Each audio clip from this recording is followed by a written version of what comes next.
بسم الله الرحمن الرحيم ياسين والقرآن الحكيم إنك لمن المرسلين على صراط مستقيم تنزيل العزيز الرحيم لتنذر قوما ما أنذر آباؤهم فهم غافلون لقد حق القول على أكثرهم فهم لا يؤمنون إنا جعلنا في أعناقهم أغلالا فهي إلى الأذقان فهم مقمحون وجعلنا من بين أيديهم سدا ومن خلفهم سدا فأغشيناهم فهم لا يبصرون وسواء عليهم أأنذرتهم أم لم تنذرهم لا يؤمنون إنما تنذر من اتبع الذكر وخشي الرحمن بالغيب فبشره بمغفرة وأجر كريم إنا نحن نحيي الموتى ونكتب ما قدموا وآثارهم وكل شيء أحصيناه في إمام مبين واضرب لهم مثلا أصحاب القرية إذ جاءها المرسلون إذ أرسلنا إليهم اثنين فكذبوهما فعززنا بثالث فقالوا إنا إليكم مرسلون قالوا ما أنتم إلا بشر مثلنا وما أنزل الرحمن من شيء إن أنتم إلا تكذبون قالوا ربنا يعلم إنا إليكم لمرسلون وما علينا إلا البلاغ المبين قالوا إنا تطيرنا بكم لئن لم تنتهوا لنرجمنكم وليمسنكم منا عذاب أليم قالوا طائركم معكم أئن ذكرتم بل أنتم قوم مسرفون وجاء من أقصى المدينة رجل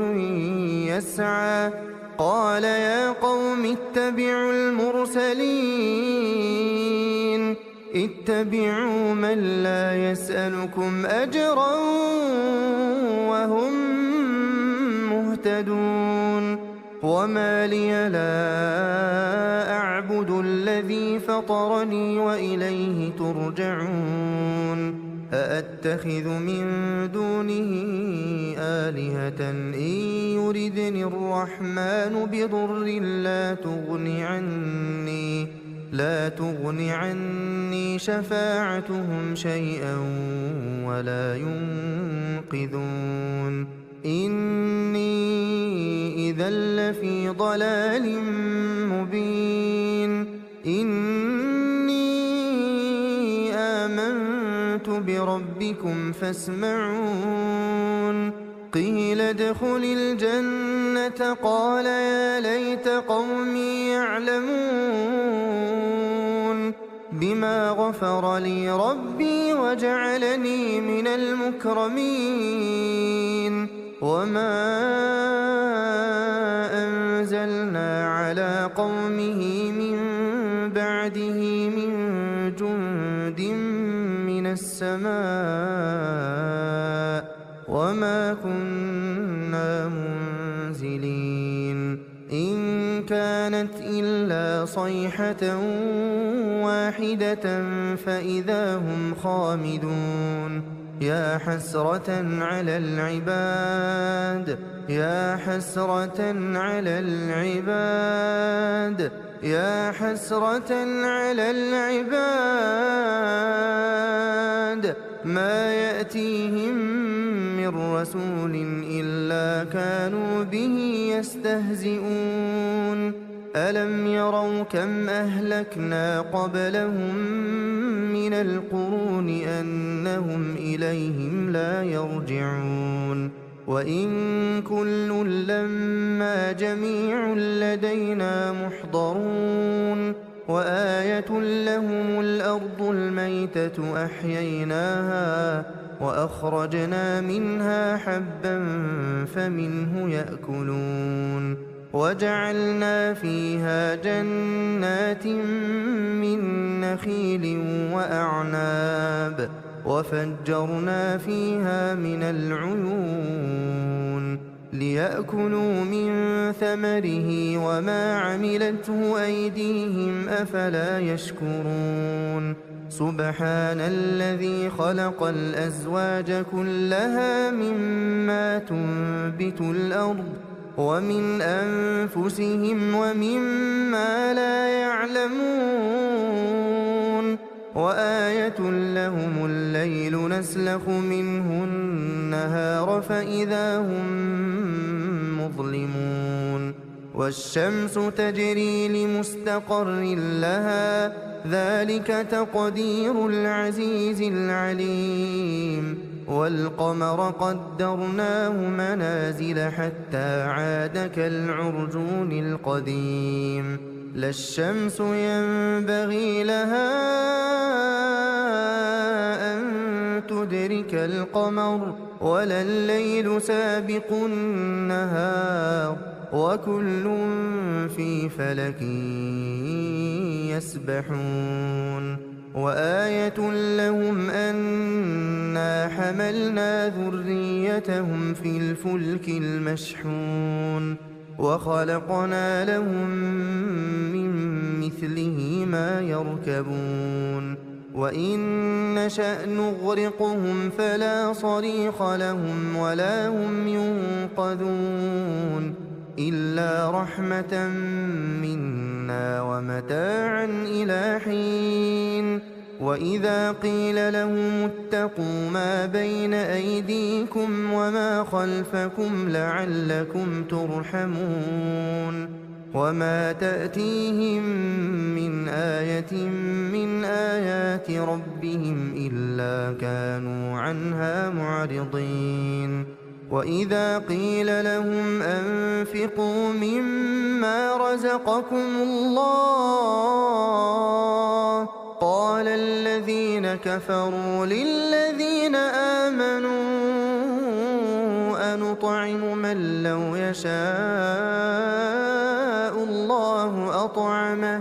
إن أنتم إلا في ضلال مبين ويقولون متى هذا الوعد إن كنتم صادقين ما ينظرون إلا صيحة واحدة تأخذهم وهم يخصمون فلا يستطيعون توصية ولا إلى أهلهم يرجعون ونفخ في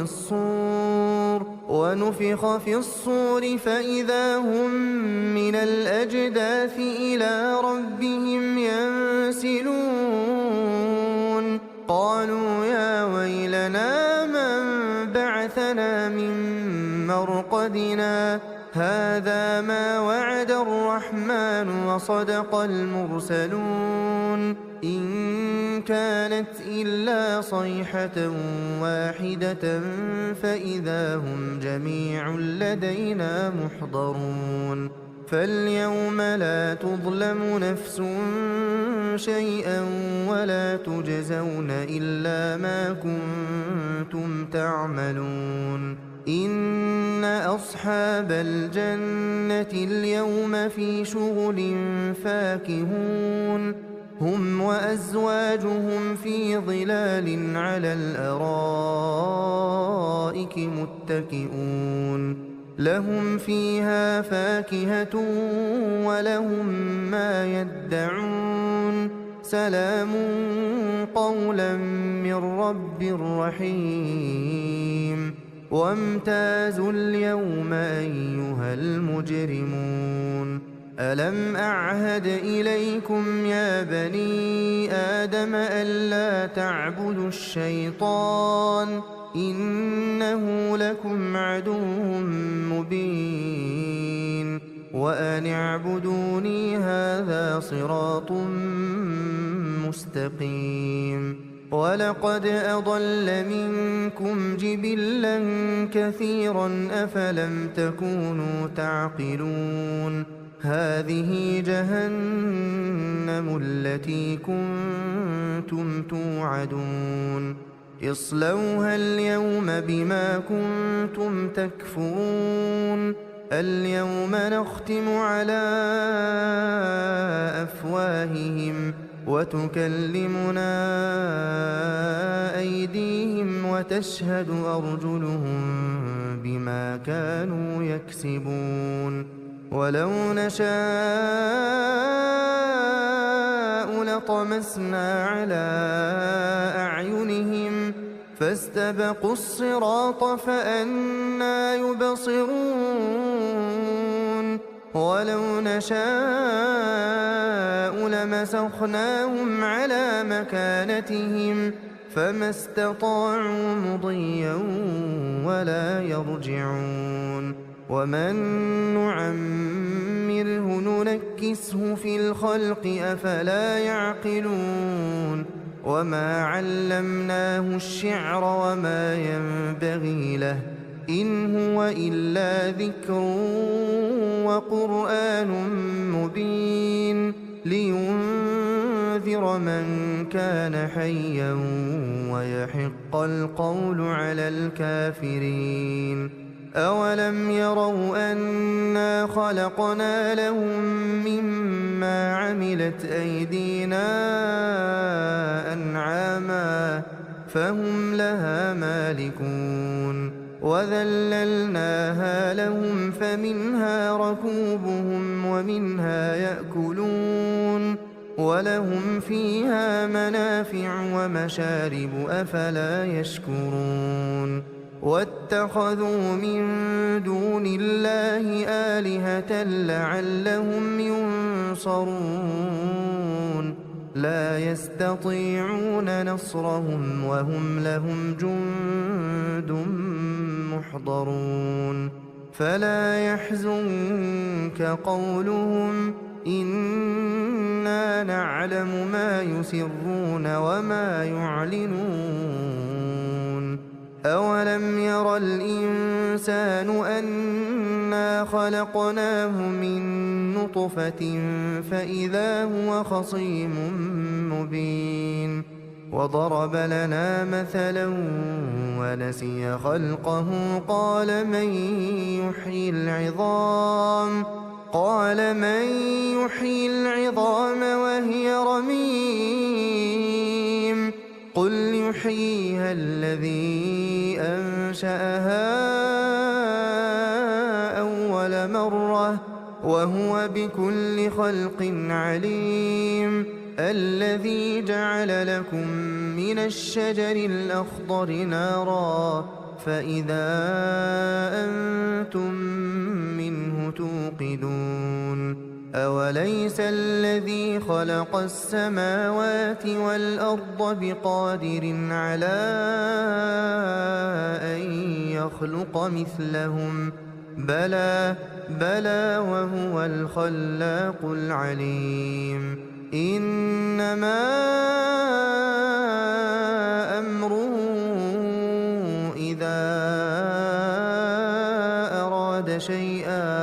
إذا أراد شيئا أن يقول له كن فيكون فسبحان الذي بيده ملكوت كل شيء وإليه ترجعون بسم الله الرحمن الرحيم الرحمن علم القرآن خلق الإنسان علمه البيان الشمس والقمر بحسبان والنجم والشجر يسجدان والسماء رفعها ووضع الميزان ألا تطغوا في الميزان وأقيموا الوزن بالقسط ولا تخسروا الميزان والأرض وضعها للأنام فيها فاكهة والنخل ذات الأكمام والحب ذو العصف والريحان فبأي آلاء ربكما تكذبان خلق الإنسان من صلصال كالفخار وخلق الجان من مارج من نار فبأي آلاء ربكما تكذبان رب المشرقين ورب المغربين فبأي آلاء ربكما تكذبان مرج البحرين يلتقيان بينهما برزخ لا يبغيان فبأي آلاء ربكما تكذبان يخرج منهما اللؤلؤ والمرجان فبأي آلاء ربكما تكذبان وله الجوار المنشآت في البحر كالأعلام فبأي آلاء ربكما تكذبان كل من عليها فان ويبقى وجه ربك ذو الجلال والإكرام فبأي آلاء ربكما تكذبان يسأله من في السماوات والأرض كل يوم هو في شأن فبأي آلاء ربكما تكذبان سنفرغ لكم أيها الثقلان فبأي آلاء ربكما تكذبان يا معشر الجن والإنس إن استطعتم أن تنفذوا من أقطار السماوات والأرض فانفذوا لا تنفذون إلا بسلطان فبأي آلاء ربكما تكذبان يرسل عليكما شواظ من نار ونحاس فلا تنتصران فبأي آلاء ربكما تكذبان فإذا انشقت السماء فكانت وردة كالدهان فبأي آلاء ربكما تكذبان فيومئذ لا يسأل عن ذنبه إنس ولا جان فبأي آلاء ربكما تكذبان يعرف المجرمون بسيماهم فيؤخذ بالنواصي والأقدام فبأي آلاء ربكما تكذبان هذه جهنم التي يكذب بها المجرمون يطوفون بينها وبين حميم آن فبأي آلاء ربكما تكذبان ولمن خاف مقام ربه جنتان فبأي آلاء ربكما تكذبان ذواتا أفنان فبأي آلاء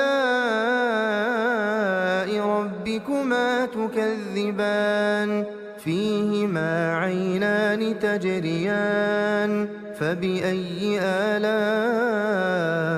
ربكما تكذبان فيهما من كل فاكهة زوجان فبأي آلاء ربكما تكذبان متكئين على فرش بطائنها من استبرق وجنى الجنتين دان فبأي آلاء ربكما تكذبان فيهن قاصرات الطرف لم يطمثهن إنس قبلهم ولا جان فبأي آلاء ربكما تكذبان كأنهن الياقوت والمرجان فبأي آلاء ربكما تكذبان هل جزاء الإحسان إلا الإحسان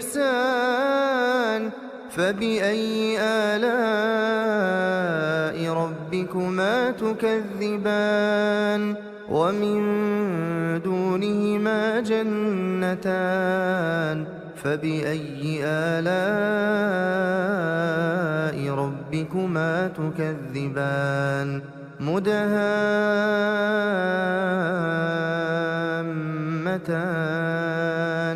فبأي آلاء ربكما تكذبان فيهما عينان نضاختان فبأي آلاء ربكما تكذبان فيهما فاكهة ونخل ورمان فبأي آلاء ربكما تكذبان فيهن خيرات حسان فبأي آلاء ربكما تكذبان حور مقصورات في الخيام فبأي آلاء ربكما تكذبان لم يطمثهن إنس قبلهم ولا جان فبأي آلاء ربكما تكذبان متكئين على رفرف خضر وعبقري حسان فبأي آلاء ربكما تكذبان تبارك اسم ربك ذي الجلال والإكرام بسم الله الرحمن الرحيم ياسين والقرآن الحكيم إنك لمن المرسلين على صراط مستقيم تنزيل العزيز الرحيم لتنذر قوما ما أنذر آباؤهم فهم غافلون لقد حق القول على أكثرهم فهم لا يؤمنون إنا جعلنا في أعناقهم أغلالا فهي إلى الأذقان فهم مقمحون وجعلنا من بين أيديهم سدا ومن خلفهم سدا فأغشيناهم فهم لا يبصرون وسواء عليهم أأنذرتهم أم لم تنذرهم لا يؤمنون إنما تنذر من اتبع الذكر وخشي الرحمن بالغيب فبشره بمغفرة وأجر كريم إنا نحن نحيي الموتى ونكتب ما قدموا وآثارهم وكل شيء أحصيناه في إمام مبين واضرب لهم مثلا أصحاب القرية إذ جاءها المرسلون إذ أرسلنا إليهم اثنين فكذبوهما فعززنا بثالث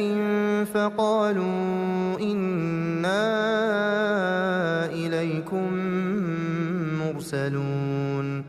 قالوا ما أنتم إلا بشر مثلنا وما أنزل الرحمن من شيء إن أنتم إلا تكذبون قالوا ربنا يعلم إنا إليكم لمرسلون وما علينا إلا البلاغ المبين قالوا إنا تطيرنا بكم لئن لم تنتهوا لنرجمنكم وليمسنكم منا عذاب أليم قالوا طائركم معكم أئن ذكرتم بل أنتم قوم مسرفون وجاء من أقصى المدينة رجل يسعى قال يا قوم اتبعوا المرسلين اتبعوا من لا يسألكم أجرا وهم مهتدون وما لي لا أعبد الذي فطرني وإليه ترجعون أأتخذ من دونه آلهة إن يردني الرحمن بضر لا تغن عني شفاعتهم شيئا ولا ينقذون إني إذا لفي ضلال مبين إني آمنت بربكم فاسمعون قيل ادخل الجنة قال يا ليت قومي يعلمون بما غفر لي ربي وجعلني من المكرمين وما أنزلنا على قومه من بعده من جند من السماء وما كنا منزلين إن كانت إلا صيحة واحدة فإذا هم خامدون يا حسرة على العباد يا حسرة على العباد يا حسرة على العباد ما يأتيهم من رسول إلا كانوا به يستهزئون ألم يروا كم أهلكنا قبلهم من القرون أنهم إليهم لا يرجعون وإن كل لما جميع لدينا محضرون وآية لهم الأرض الميتة أحييناها وأخرجنا منها حبا فمنه يأكلون وجعلنا فيها جنات من نخيل وأعناب وفجرنا فيها من العيون ليأكلوا من ثمره وما عملته أيديهم أفلا يشكرون سبحان الذي خلق الأزواج كلها مما تنبت الأرض ومن أنفسهم ومما لا يعلمون وآية لهم الليل نسلخ منه النهار فإذا هم مظلمون والشمس تجري لمستقر لها ذلك تقدير العزيز العليم والقمر قدرناه منازل حتى عاد كالعرجون القديم لا الشمس ينبغي لها أن تدرك القمر ولا الليل سابق النهار وكل في فلك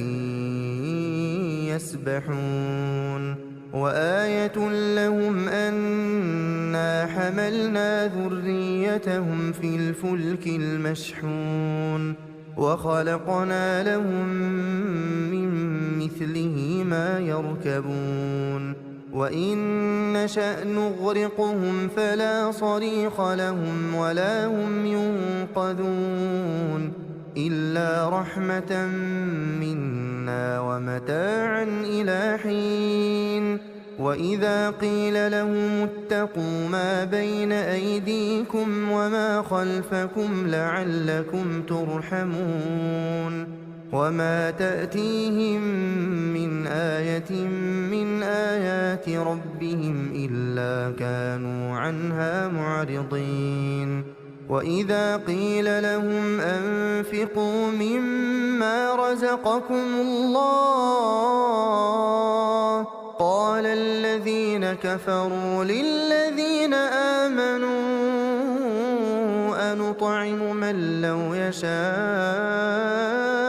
الله أطعمه إن أنتم إلا في ضلال مبين ويقولون متى هذا الوعد إن كنتم صادقين ما ينظرون إلا صيحة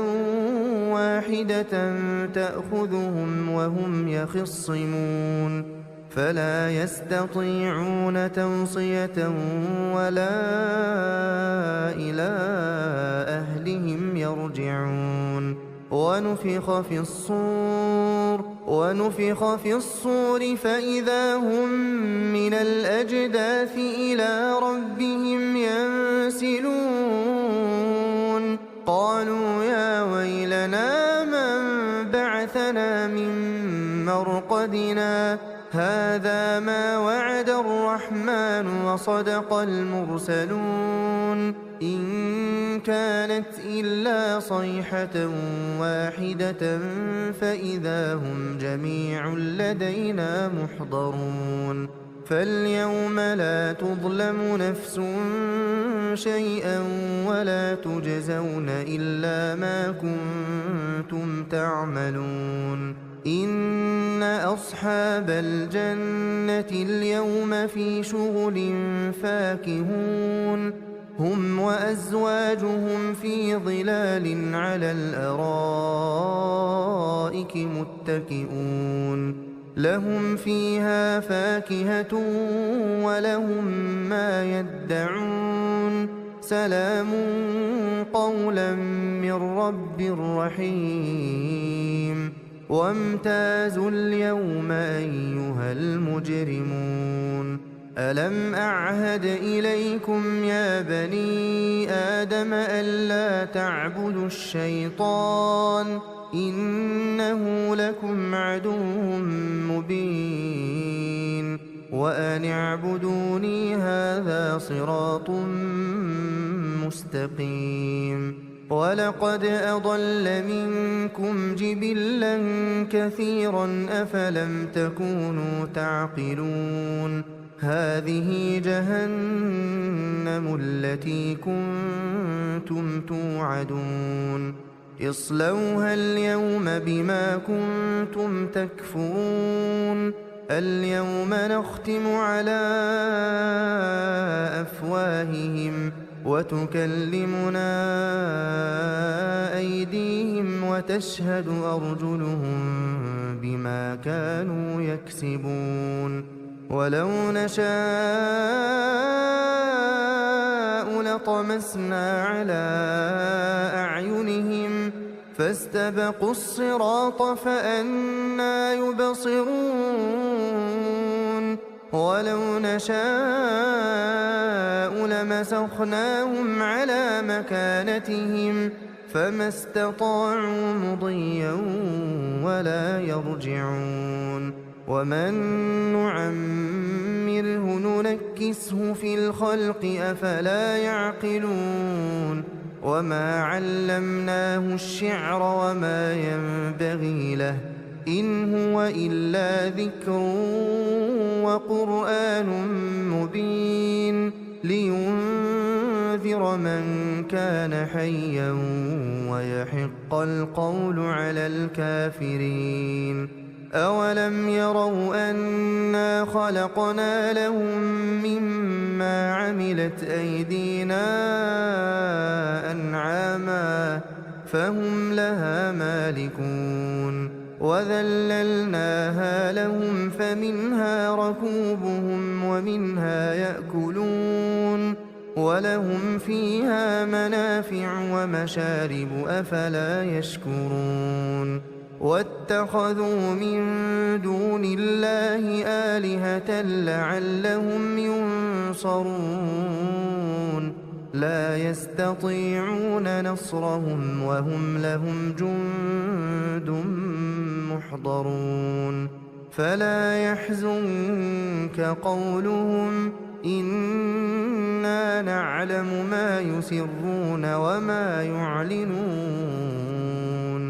أولم ير الإنسان أنا خلقناه من نطفة فإذا هو خصيم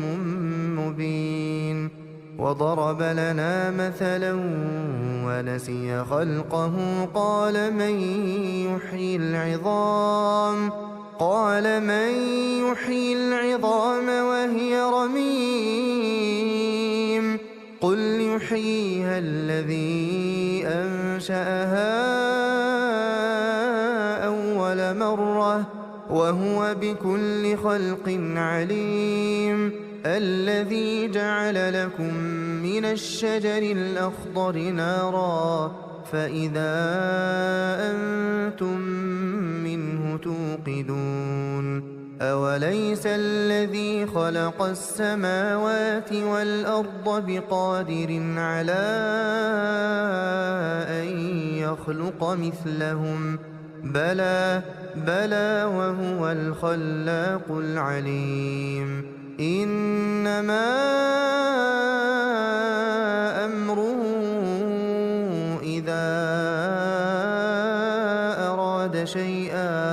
إذا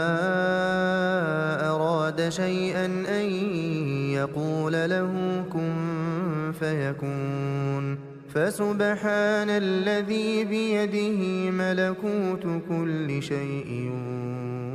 وإليه ترجعون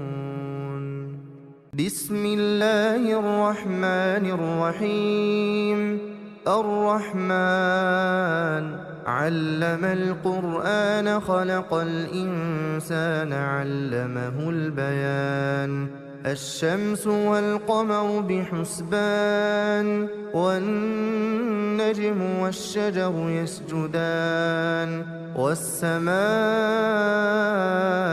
رفعها ووضع الميزان ألا تطغوا في الميزان وأقيموا الوزن بالقسط ولا تخسروا الميزان والأرض وضعها للأنام فيها فاكهة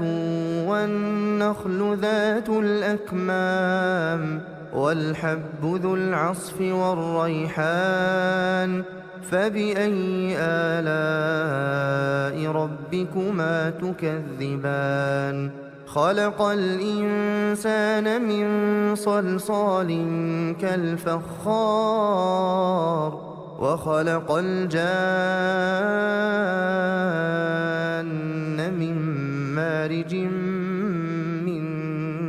نار فبأي آلاء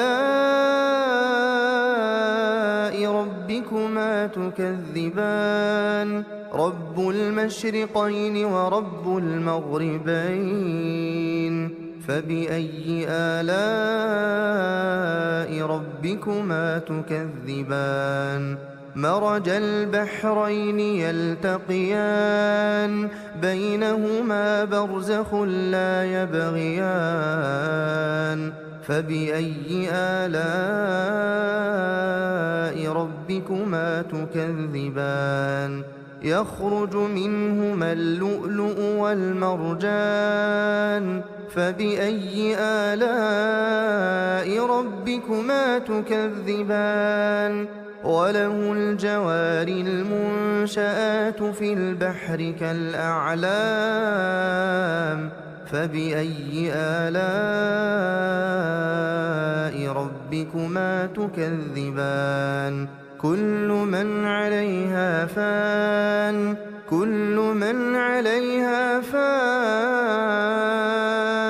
ويبقى وجه ربك ذو الجلال والإكرام فبأي آلاء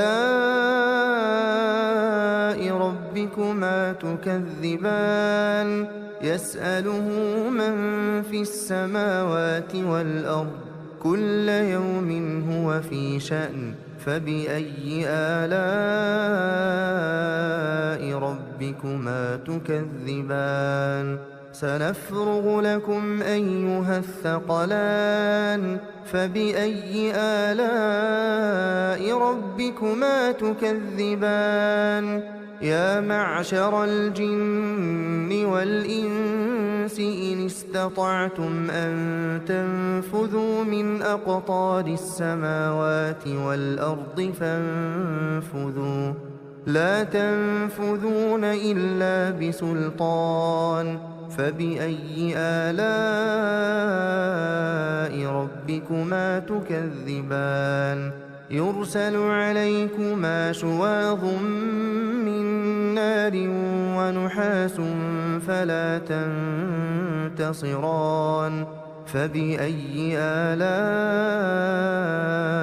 ربكما تكذبان فإذا انشقت السماء فكانت وردة كالدهان فبأي آلاء ربكما تكذبان فيومئذ لا يسأل عن ذنبه إنس ولا جان فبأي آلاء ربكما تكذبان يعرف المجرمون بسيماهم فيؤخذ بالنواصي والأقدام فبأي آلاء ربكما تكذبان هذه جهنم التي يكذب بها المجرمون يطوفون بينها وبين حميم آن فبأي آلاء ربكما تكذبان ولمن خاف مقام ربه جنتان فبأي آلاء ربكما تكذبان ذواتا أفنان فبأي آلاء ربكما تكذبان فيهما عينان تجريان فبأي آلاء ربكما تكذبان فيهما من كل فاكهة زوجان فبأي آلاء ربكما تكذبان متكئين على فرش بطائنها من استبرق وجنى الجنتين دان فبأي آلاء ربكما تكذبان فيهن قاصرات الطرف لم يطمثهن إنس قبلهم ولا جان فبأي آلاء ربكما تكذبان كأنهن الياقوت والمرجان فبأي آلاء ربكما تكذبان هل جزاء الإحسان إلا الإحسان فبأي آلاء ربكما تكذبان ومن دونهما جنتان فبأي آلاء ربكما تكذبان مدهامتان فبأي آلاء ربكما تكذبان فيهما عينان نضاختان فبأي آلاء ربكما تكذبان فيهما فاكهة ونخل ورمان فبأي آلاء ربكما تكذبان فيهن خيرات حسان فبأي آلاء ربكما تكذبان حور مقصورات في الخيام فبأي آلاء ربكما تكذبان لم يطمثهن إنس قبلهم ولا جان فبأي آلاء ربكما تكذبان متكئين على رفرف خضر وعبقري حسان فبأي آلاء ربكما تكذبان تبارك اسم ربك ذي الجلال والإكرام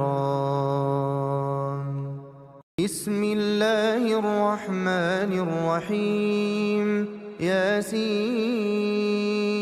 والقرآن الحكيم إنك لمن المرسلين على صراط مستقيم تنزيل العزيز الرحيم لتنذر قوما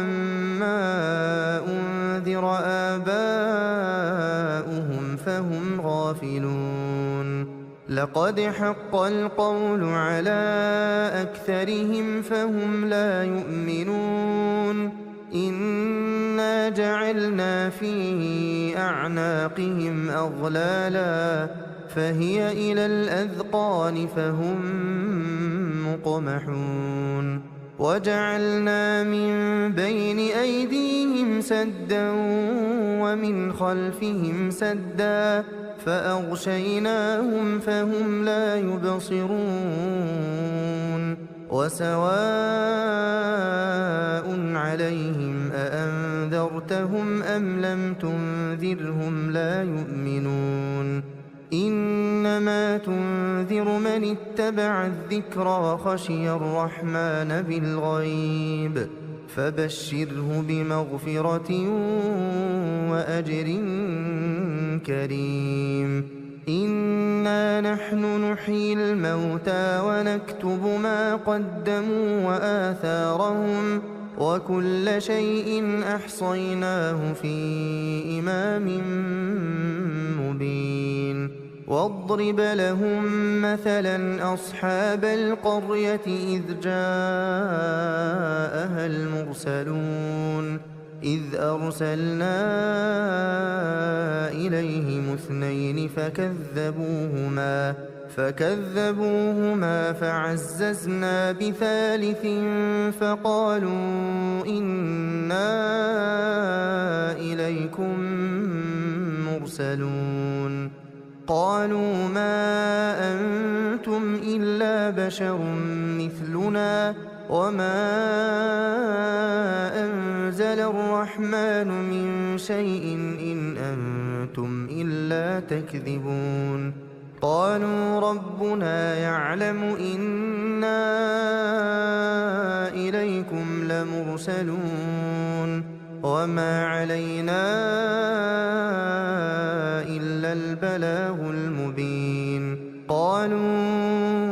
إنا تطيرنا بكم لئن لم تنتهوا لنرجمنكم وليمسنكم منا عذاب أليم قالوا طائركم معكم أئن ذكرتم بل أنتم قوم مسرفون وجاء من أقصى المدينة رجل يسعى قال يا قوم اتبعوا المرسلين اتبعوا من لا يسألكم أجرا وهم مهتدون وما لي لا أعبد الذي فطرني وإليه ترجعون أأتخذ من دونه آلهة إن يردني الرحمن بضر لا تغن عني شفاعتهم شيئا ولا ينقذون إني إذا لفي ضلال مبين إني آمنت بربكم فاسمعون قيل ادخل الجنة قال يا ليت قومي يعلمون بما غفر لي ربي وجعلني من المكرمين وما أنزلنا على قومه من بعده من جند من السماء وما كنا منزلين إن كانت إلا صيحة واحدة فإذا هم خامدون يا حسرة على العباد يا حسرة على العباد يا حسرة على العباد ما يأتيهم من رسول إلا كانوا به يستهزئون ألم يروا كم أهلكنا قبلهم من القرون أنهم إليهم لا يرجعون وإن كل لما جميع لدينا محضرون وآية لهم الأرض الميتة أحييناها وأخرجنا منها حبا فمنه يأكلون وجعلنا فيها جنات من نخيل وأعناب وفجرنا فيها من العيون ليأكلوا من ثمره وما عملته أيديهم أفلا يشكرون سبحان الذي خلق الأزواج كلها مما تنبت الأرض ومن أنفسهم ومما لا يعلمون وآية لهم الليل نسلخ منه النهار فإذا هم مظلمون والشمس تجري لمستقر لها ذلك تقدير العزيز العليم والقمر قدرناه منازل حتى عاد كالعرجون القديم لا الشمس ينبغي لها أن تدرك القمر ولا الليل سابق النهار وكل في فلك يسبحون وآية لهم أنا حملنا ذريتهم في الفلك المشحون وخلقنا لهم من مثله ما يركبون وإن نشأ نغرقهم فلا صريخ لهم ولا هم ينقذون إلا رحمة منا ومتاعا إلى حين وإذا قيل لهم اتقوا ما بين أيديكم وما خلفكم لعلكم ترحمون وما تأتيهم من آية من آيات ربهم إلا كانوا عنها معرضين وإذا قيل لهم أنفقوا مما رزقكم الله قال الذين كفروا للذين آمنوا أنطعم من لو يشاء الله أطعمه إن أنتم إلا في ضلال مبين ويقولون متى هذا الوعد إن كنتم صادقين ما ينظرون إلا صيحة واحدة تأخذهم وهم يخصمون فلا يستطيعون توصية ولا إلى أهلهم يرجعون ونفخ في الصور فإذا هم من الأجداث إلى ربهم ينسلون قالوا يا ويلنا من بعثنا من مرقدنا هذا ما وعد الرحمن وصدق المرسلون إن كانت إلا صيحة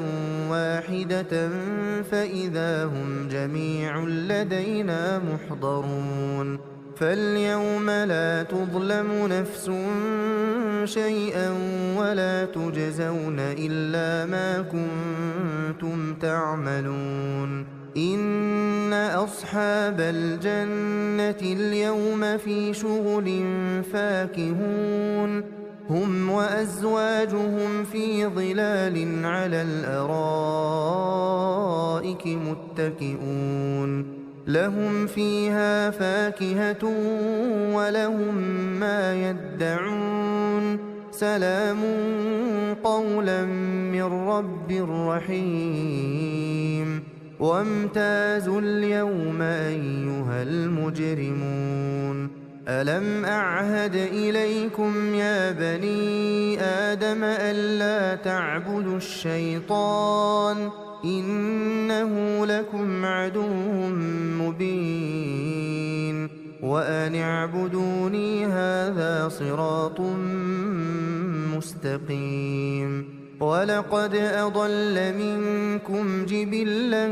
كثيرا أفلم تكونوا تعقلون هذه جهنم التي كنتم توعدون اصلوها اليوم بما كنتم تكفرون اليوم نختم على أفواههم وتكلمنا أيديهم وتشهد أرجلهم بما كانوا يكسبون ولو نشاء فطمسنا على أعينهم فاستبقوا الصراط فأنى يبصرون ولو نشاء لمسخناهم على مكانتهم فما استطاعوا مضيا ولا يرجعون ومن نعمره ننكسه في الخلق أفلا يعقلون وما علمناه الشعر وما ينبغي له إن هو إلا ذكر وقرآن مبين لينذر من كان حيا ويحق القول على الكافرين أولم يروا أنا خلقنا لهم مما عملت أيدينا أنعاما فهم لها مالكون وذللناها لهم فمنها ركوبهم ومنها يأكلون ولهم فيها منافع ومشارب أفلا يشكرون واتخذوا من دون الله آلهة لعلهم ينصرون لا يستطيعون نصرهم وهم لهم جند محضرون فلا يحزنك قولهم إنا نعلم ما يسرون وما يعلنون أولم ير الإنسان أنا خلقناه من نطفة فإذا هو خصيم مبين وضرب لنا مثلا ونسي خلقه قال من يحيي العظام وهي رميم قل يحييها الذي أنشأها أول مرة وهو بكل خلق عليم الذي جعل لكم من الشجر الأخضر نارا فإذا أنتم منه توقدون أوليس الذي خلق السماوات والأرض بقادر على أن يخلق مثلهم بلى وهو الخلاق العليم إنما أمره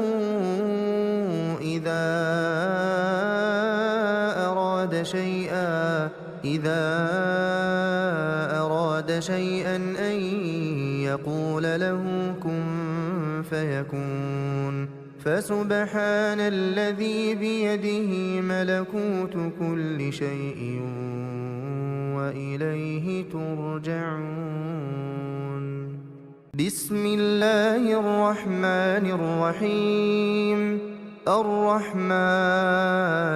علم القرآن خلق الإنسان علمه البيان الشمس والقمر بحسبان والنجم والشجر يسجدان والسماء رفعها ووضع الميزان ألا تطغوا في الميزان وأقيموا الوزن بالقسط ولا تخسروا الميزان والأرض وضعها للأنام فيها فاكهة والنخل ذات الأكمام والحب ذو العصف والريحان فبأي آلاء ربكما تكذبان خلق الإنسان من صلصال كالفخار وخلق الجان من مارج من نار فبأي آلاء ربكما تكذبان رب المشرقين ورب المغربين فبأي آلاء ربكما تكذبان مرج البحرين يلتقيان بينهما برزخ لا يبغيان فبأي آلاء ربكما تكذبان يخرج منهما اللؤلؤ والمرجان فبأي آلاء ربكما تكذبان وله الجوار المنشآت في البحر كالأعلام فبأي آلاء ربكما تكذبان كل من عليها فان ويبقى وجه ربك ذو الجلال والإكرام فبأي آلاء ربكما تكذبان يسأله من في السماوات والأرض كل يوم هو في شأن فبأي آلاء ربكما تكذبان سنفرغ لكم أيها الثقلان فبأي آلاء ربكما تكذبان يا معشر الجن والإنس إن استطعتم أن تنفذوا من أقطار السماوات والأرض فانفذوا لا تنفذون إلا بسلطان فبأي آلاء ربكما تكذبان يرسل عليكما شواظ من نار ونحاس فلا تنتصران فبأي آلاء ربكما تكذبان فإذا انشقت السماء فكانت وردة كالدهان فبأي آلاء ربكما تكذبان فيومئذ لا يسأل عن ذنبه إنس ولا جان فبأي آلاء ربكما تكذبان يعرف المجرمون بسيماهم فيؤخذ بالنواصي والأقدام فبأي آلاء ربكما تكذبان هذه جهنم التي يكذب بها المجرمون يطوفون بينها وبين حميم آن فبأي آلاء ربكما تكذبان ولمن خاف مقام ربه جنتان فبأي آلاء ربكما تكذبان ذواتا أفنان فبأي آلاء ربكما تكذبان فيهما عينان تجريان فبأي آلاء ربكما تكذبان فيهما من كل فاكهة زوجان فبأي آلاء ربكما تكذبان متكئين على فرش بطائنها من استبرق وجنى الجنتين دان فبأي آلاء ربكما تكذبان فيهن هن قاصرات الطرف لم يطمثهن إنس قبلهم ولا جان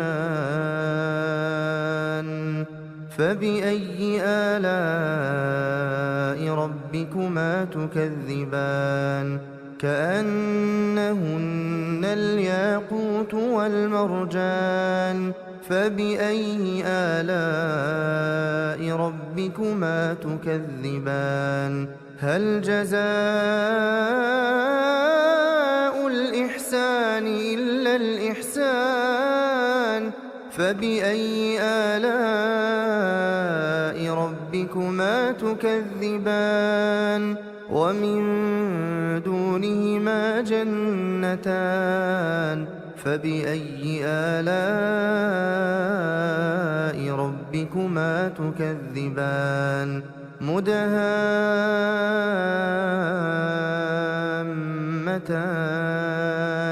فبأي آلاء ربكما تكذبان فيهما عينان نضاختان فبأي آلاء ربكما تكذبان فيهما فاكهة ونخل ورمان فبأي آلاء ربكما تكذبان فيهن خيرات حسان فبأي آلاء ربكما تكذبان حور مقصورات في الخيام فبأي آلاء ربكما تكذبان لم يطمثهن إنس قبلهم ولا جان فبأي آلاء ربكما تكذبان متكئين على رفرف خضر وعبقري حسان فبأي آلاء ربكما تكذبان تبارك اسم ربك ذي الجلال والإكرام بسم الله الرحمن الرحيم ياسين والقرآن الحكيم إنك لمن المرسلين على صراط مستقيم تنزيل العزيز الرحيم لتنذر قوما ما أنذر آباؤهم فهم غافلون لقد حق القول على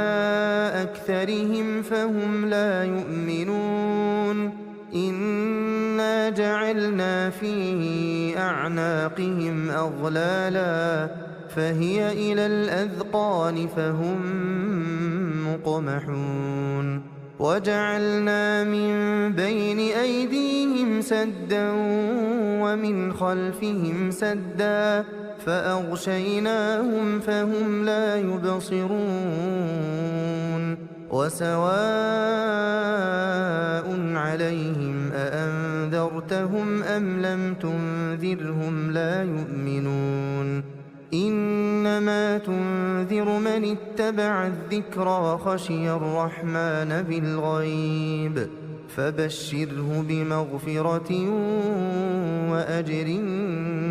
كريم إنا نحن نحيي الموتى ونكتب ما قدموا وآثارهم وكل شيء أحصيناه في إمام مبين واضرب لهم مثلا أصحاب القرية إذ جاءها المرسلون إذ أرسلنا إليهم اثنين فكذبوهما فعززنا بثالث فقالوا إنا إليكم مرسلون قالوا ما أنتم إلا بشر مثلنا وما أنزل الرحمن من شيء إن أنتم إلا تكذبون قالوا ربنا يعلم إنا إليكم لمرسلون وما علينا إلا البلاغ المبين قالوا إنا تطيرنا بكم لئن لم تنتهوا لنرجمنكم وليمسنكم منا عذاب أليم قالوا طائركم معكم أئن ذكرتم بل أنتم قوم مسرفون وجاء من أقصى المدينة رجل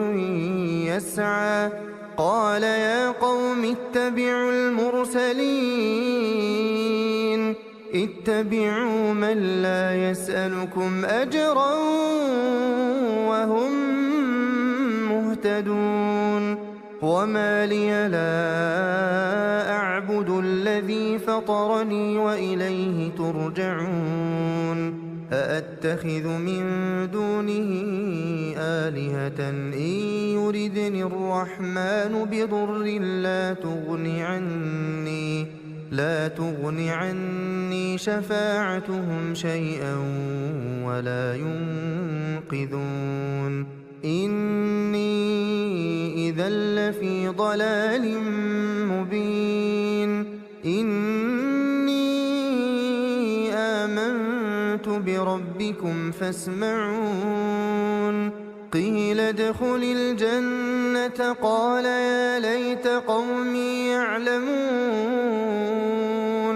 بما غفر لي ربي وجعلني من المكرمين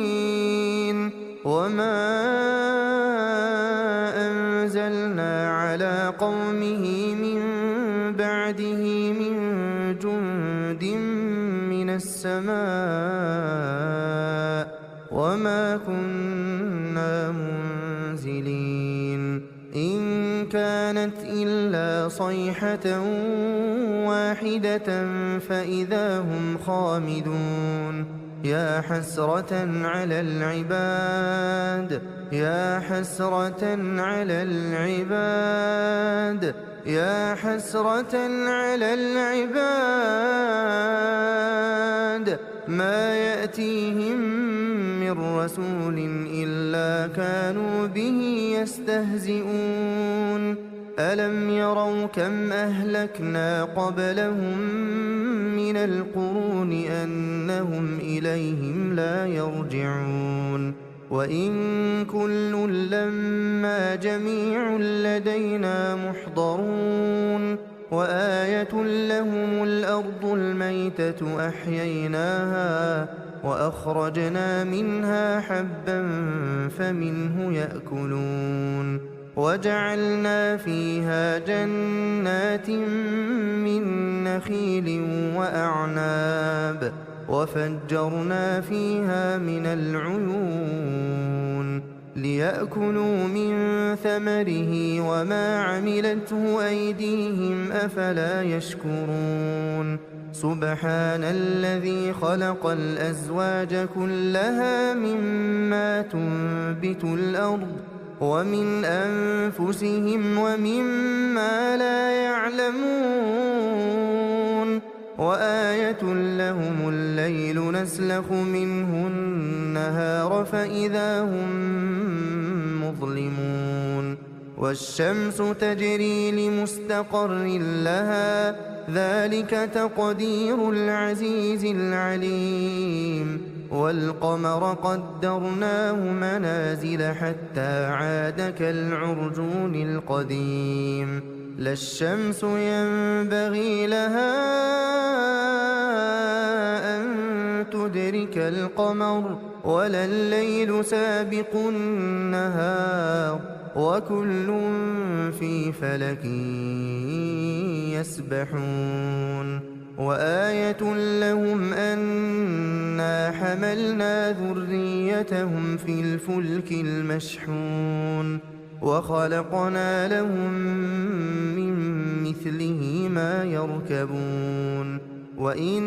نشأ نغرقهم فلا صريخ لهم ولا هم ينقذون إلا رحمة منا ومتاعا إلى حين وإذا قيل لهم اتقوا ما بين أيديكم وما خلفكم لعلكم ترحمون وما تأتيهم من آية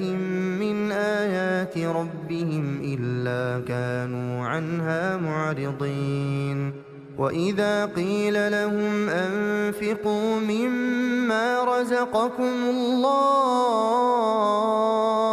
قال الذين كفروا للذين آمنوا أنطعم من لو يشاء الله أطعمه إن أنتم إلا في ضلال مبين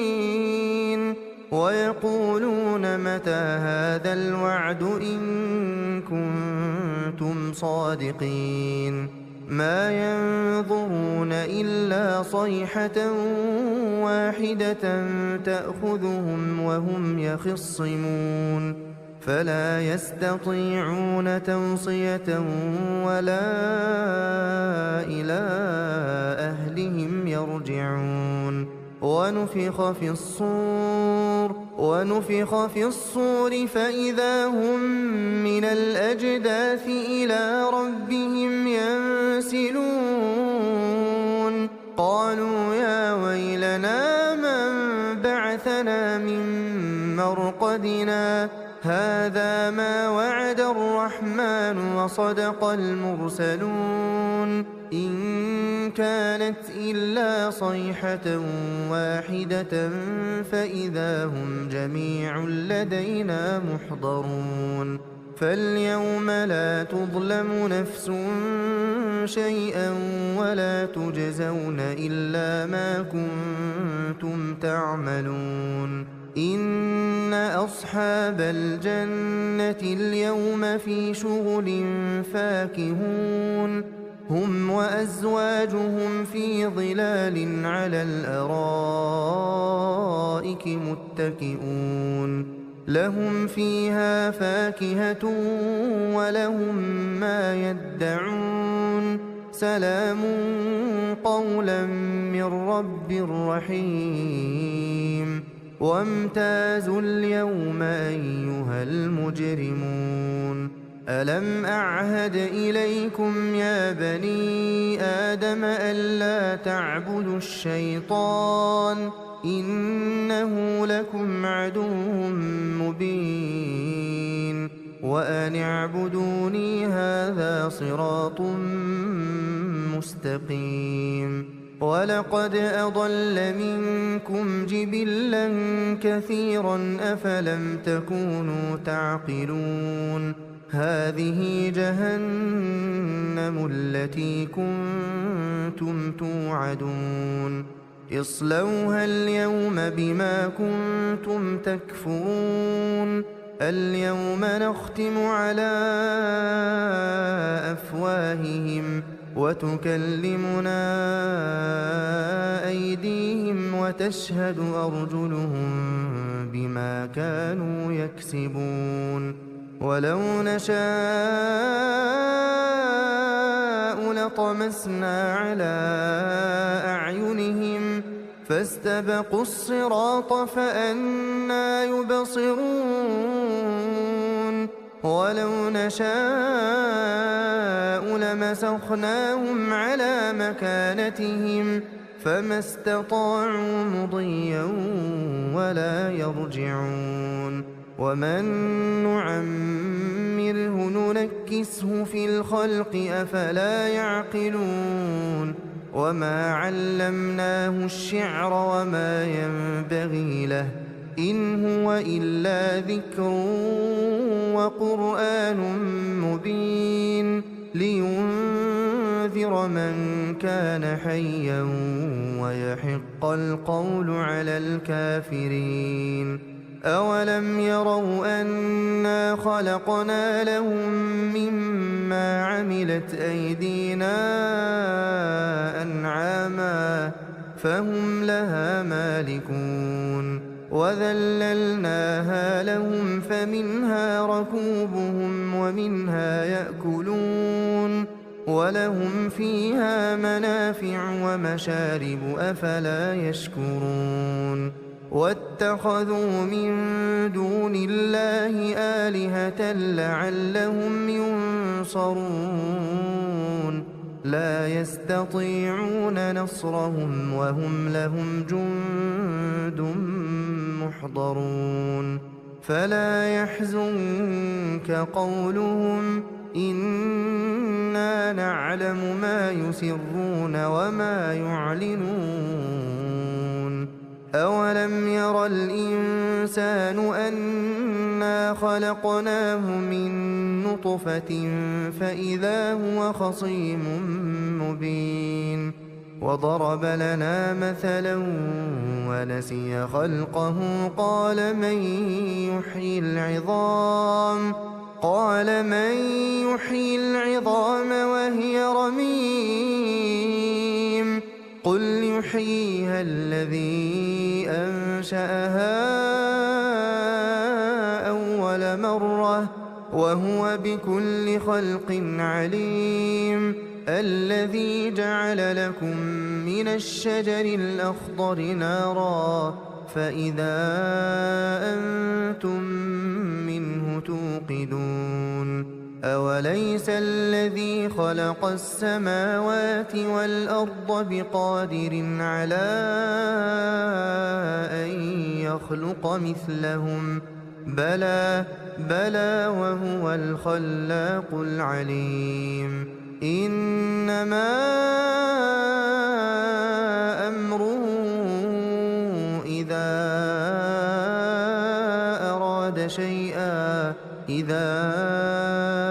أراد شيئا أن يقول له كن فيكون. فسبحان الذي بيده ملكوت كل شيء وإليه ترجعون. بسم الله الرحمن الرحيم. الرحمن علم القرآن خلق الإنسان علمه البيان. الشمس والقمر بحسبان والنجم والشجر يسجدان. والسماء رفعها ووضع الميزان ألا تطغوا في الميزان وأقيموا الوزن بالقسط ولا تخسروا الميزان. والأرض وضعها للأنام فيها فاكهة والنخل ذات الأكمام والحب ذو العصف والريحان. فبأي آلاء ربكما تكذبان. خلق الإنسان من صلصال كالفخار وخلق الجان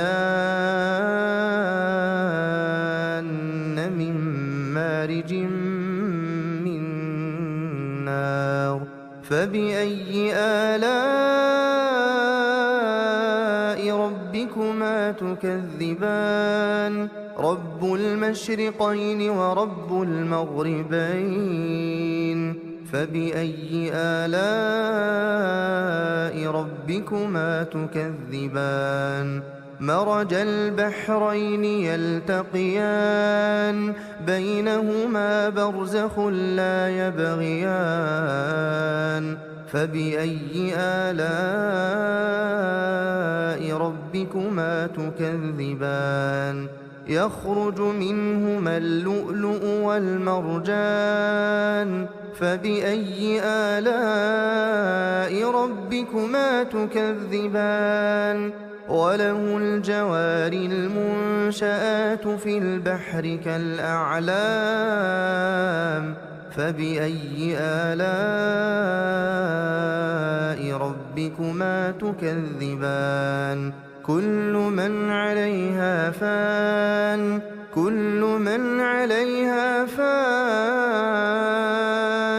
ويبقى وجه ربك ذو الجلال والإكرام فبأي آلاء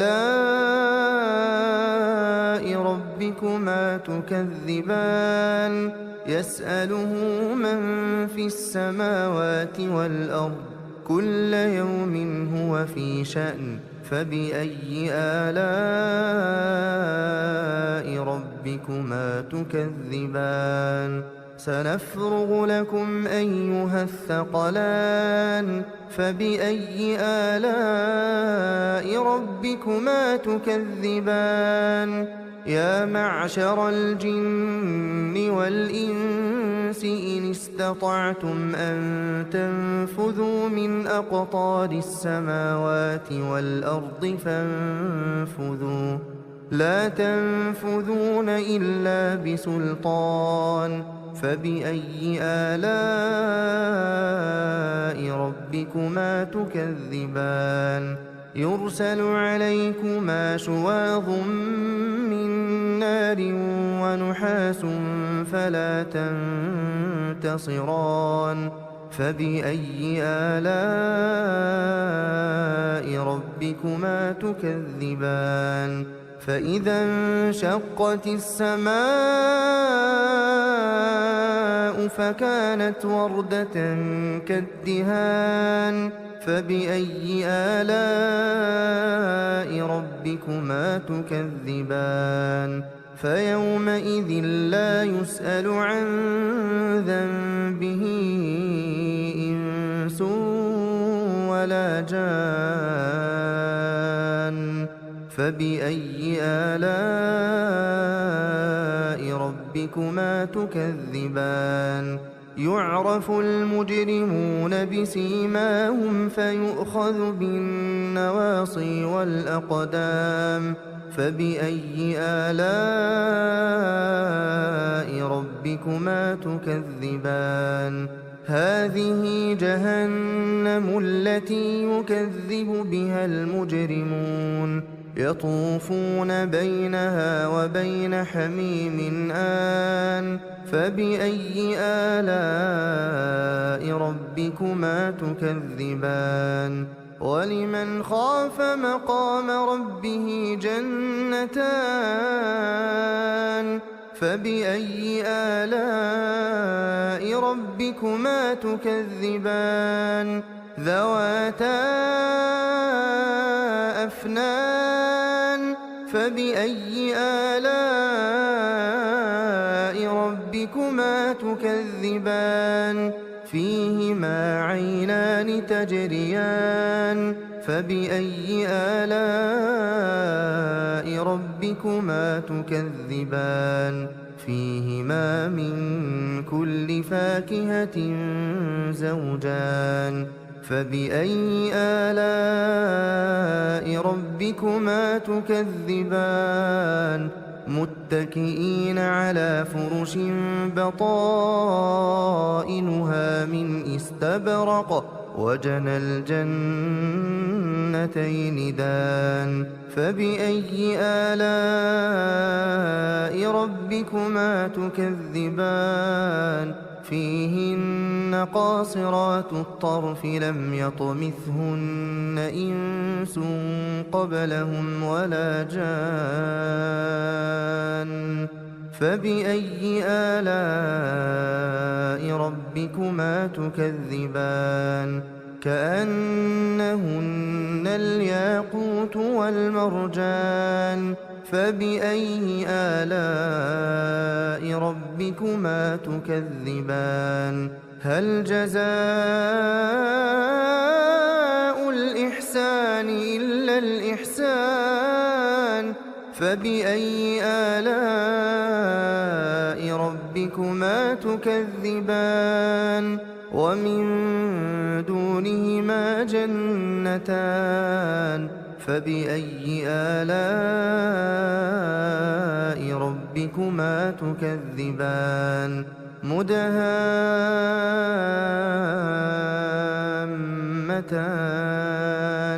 فبأي آلاء ربكما تكذبان فيهما عينان نضاختان فبأي آلاء ربكما تكذبان فيهما فاكهة ونخل ورمان فبأي آلاء ربكما تكذبان فيهن خيرات حسان فبأي آلاء ربكما تكذبان حور مقصورات في الخيام فبأي آلاء ربكما تكذبان لم يطمثهن إنس قبلهم ولا جان فبأي آلاء ربكما تكذبان متكئين على رفرف خضر وعبقري حسان فبأي آلاء ربكما تكذبان تبارك اسم ربك ذي الجلال والإكرام